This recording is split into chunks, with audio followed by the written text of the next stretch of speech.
రానున్న 5 రోజుల పాటు తెలుగు రాష్ట్రాల్లో భారీ వర్షాలు కురిసే అవకాశం ఉందని వాతావరణ శాఖ వెల్లడించింది.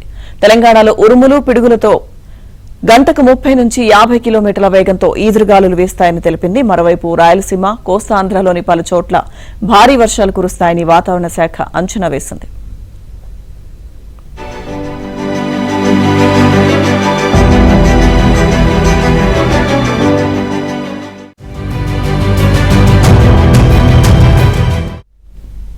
తెలంగాణలో అక్కడక్కడ వర్షాలు కురిసే అవకాశం ఉందని హైదరాబాద్ వాతావరణ కేంద్రం ప్రకటించింది.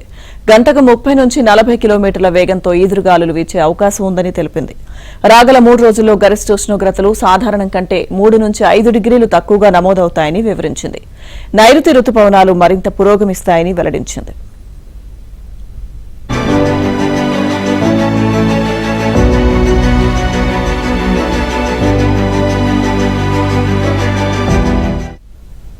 హైదరాబాద్ నగరవాసులను మరోసారి వరుణుడు పలకరించాడు. ఉదయమంతా ఎండ ఠారెత్తించిన సాయంత్రం సమయానికి చిరుజల్లులు కురవడంతో వాతావరణం చల్లబడింది. హైదరాబాద్లోని పలు ప్రాంతాల్లో వాన కురిసింది. కొండాపూర్, కూకట్పల్లి, మేడ్చల్, సికింద్రాబాద్, ఎల్బీనగర్లో వర్షం పడడంతో రోడ్లపై నీరు ప్రవహించింది. వాహనాల రాకపోకలకు అంతరాయం ఏర్పడడంతో ప్రయాణికులు ఇబ్బంది పడ్డారు.